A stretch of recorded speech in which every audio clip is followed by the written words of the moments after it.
हाँ, तो ये हमारे कुछ प्रिंसिपल्स थे जिन पे हम चल रहे थे और वो लोग रिस्पेक्ट करते थे उसकी। सही सही सही। जैसे आपने कहा नो गन्स, नो नारकोटिक्स, कोई ऐसी चीज़ जो बच्चों को देख के, बच्चे जिसे देख के एक गलत में, जैसे मुझे याद है मैं वसीम अकरम के साथ एक दफ़ा किसी शो पे उनको मैं हेल्प कर रहा था, तो वो एक जगह वो सिगरेट पी रहे थे और उन्होंने कहा पर्दे वर्दे बंद करो, सामने एलिवेटर है, बच्चे आ जाएंगे, and you know I don't want to set the wrong example. But Bilal भाई फिर वही बात है ना कि आपकी लेगेसी में आगे जाके हमें फिर वीलो साउंड स्टेशन मिलता है, जो कि ऑब्वियसली एक ऐसी इतनी नशावर चीज़ तो है कि हम उसे ओपनली एडवर्टाइज नहीं कर सकते।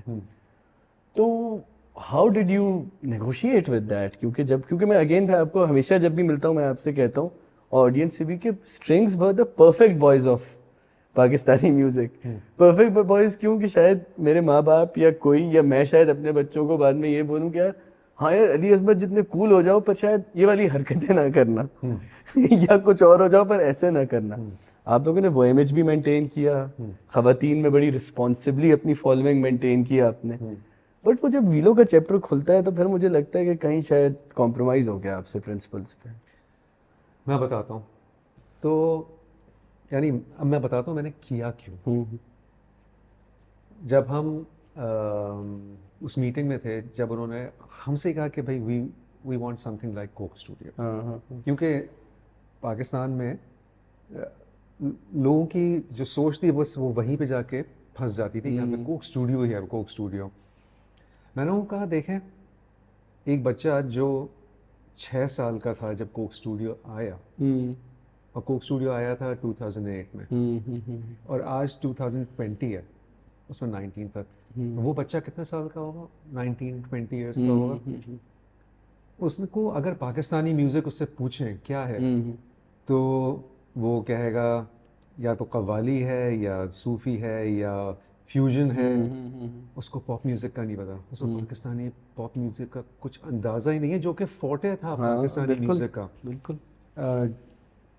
मैंने कहा वो एक चीज़ है जो कि हम मिस कर रहे हैं, और इस वक्त this is the right time, क्योंकि अंडरग्राउंड सीन में एक लावा बर्स्ट होने वाला था, थ्रोबैक म्यूजिक का, सिंथवेव, और कोई उसको जगह नहीं मिल रही थी निकलने की, फटने की। मैंने उनको समझाया कि हमें पॉप म्यूज़िक को रिवाइव करना चाहिए। खैर मान गए वो। मैंने फैसल को कहा फैसल देखो ये हम पॉप म्यूजिशियंस हैं, हम जो म्यूज़िक सुन के बड़े हुए, बजा के बड़े हुए, वो अब ख़त्म हो गई है इस मुल्क से, हमें वापस लेके आनी चाहिए। ये हमारे पास एक प्लेटफॉर्म है जो हम यूज़ कर सकते हैं। खैर वो नहीं माना। मैंने कहा मैं करता हूँ। ठीक है। मैंने किया सिर्फ इसी इंटेंशन से कि हम पॉप म्यूज़िक रिवाइव करें। कॉन्ट्रैक्ट में सब डाला कि ये प्रोडक्ट नज़र नहीं आएगी, शो में नहीं होगी, BTS में नहीं होगी, कोई इसके बारे में बात नहीं करेगा, वो सब मान गए। लेकिन अगर तुम इसका रिज़ल्ट देखो कि हुआ क्या, सीज़न 12 या 13 के बाद वो जो लास्ट आया रोहेल का सीज़न 12 था, 13 था, और वीलो भी उस वक्त आया। हाँ। उसके बाद पूरी इंडस्ट्री चेंज हो गई। हाँ, कोक स्टूडियो वीलो बन गया। कोक स्टूडियो मैं नहीं कहूँगा वीलो बन गया, बट इंस्पायर्ड बाय दैट। मतलब कि वो म्यूजिक लोगों ने कहा कि नहीं ये म्यूजिक है जो हमें वापस लानी चाहिए। तो यानी जो मैंने सोचा था, जिसके लिए मैंने थोड़ा अल्लाह मियां से भी बात की थी कि भाई कोई तो वजह, जिस पे आपने अपने प्रिंसिपल पे कॉम्प्रोमाइज किया, उसका कोई वजह नहीं थी ना। और उससे फ़ायदा हुआ, मुल्क को फ़ायदा हुआ। आज पॉप म्यूज़िक कितनी बड़ी है पाकिस्तान में, यानी बाहर की लेबल्स आ गई हैं, चीज़ें हो रही हैं। और फ़र्ज़ करो अभी तक ये फ्यूजन सूफ़ी चल रहा होता तो क्या होता। नहीं, ये तो एक बहुत इंपॉर्टेंट फैक्टर था।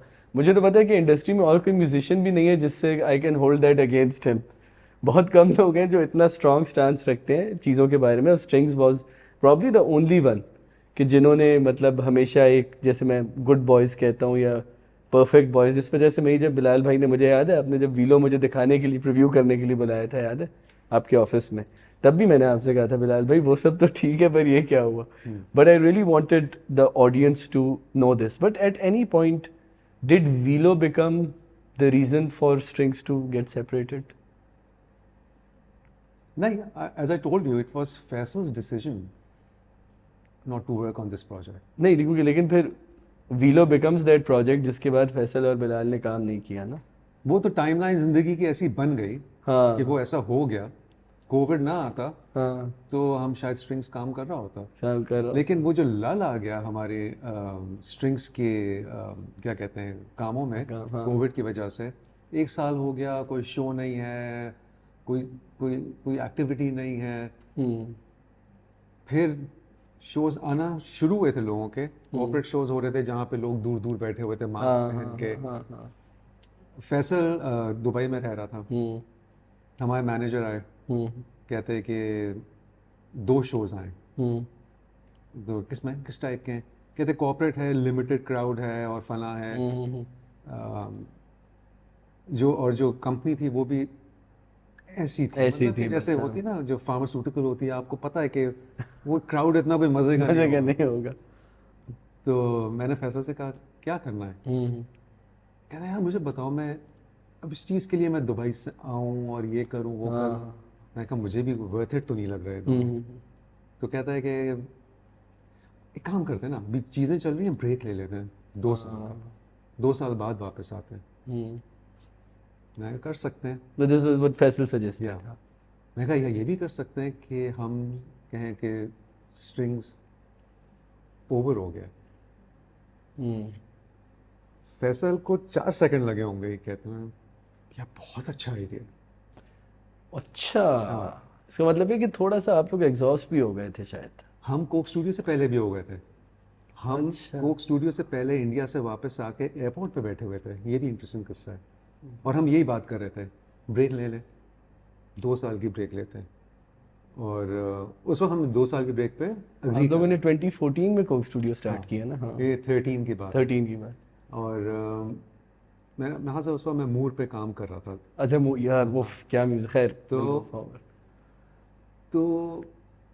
हाँ, तो हम ये कोक बात कर रहे हैं और एयरपोर्ट पे ही फ़ोन आता है, कराची एयरपोर्ट पे, कि उसका आसिम रज़ा का। अच्छा, द डायरेक्टर। हाँ, मेरे दोस्त हैं अली अकबर, वो बात करना चाह रहे हैं तुमसे।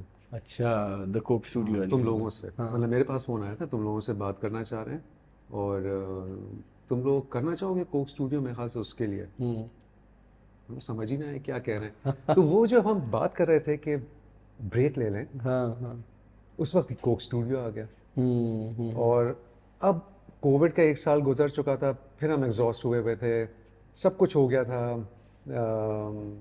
एल्बम रिलीज़ हो चुकी थी, वीडियोस बन चुके थे, साउंड क्लैश हो चुका था, कोक स्टूडियो 4 साल कर लिए थे। अब क्या करें, यानी क्या करें? अब हम कॉर्पोरेट शोज तो नहीं बजा सकते ना जिंदगी भर, यानी कुछ एक्साइटमेंट भी तो हो जिंदगी में। मतलब वो it was one of those marriages जहां who will say it first.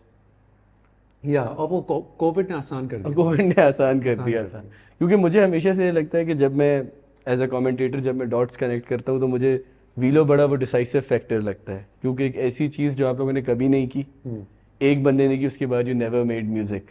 बस टाइमलाइन ऐसी हो, वो टाइम, वरना ये कोई रीज़न नहीं था। ये रीज़न कि भाई फैसल ने कहा ओ मैं ये नहीं करूँगा कभी and let's call it quits, nothing of that. मैं बताया ना, फैसल का डिसीजन था कि तुम करो। हाँ, तो आई थिंक वो फिर ये भी हो जाता है कि जब एक चीज़ सोलो कर ली है तो बस फिर इवेंचुअली गाड़ी को आगे बढ़ाया जाए। कोक स्टूडियो पे जब हम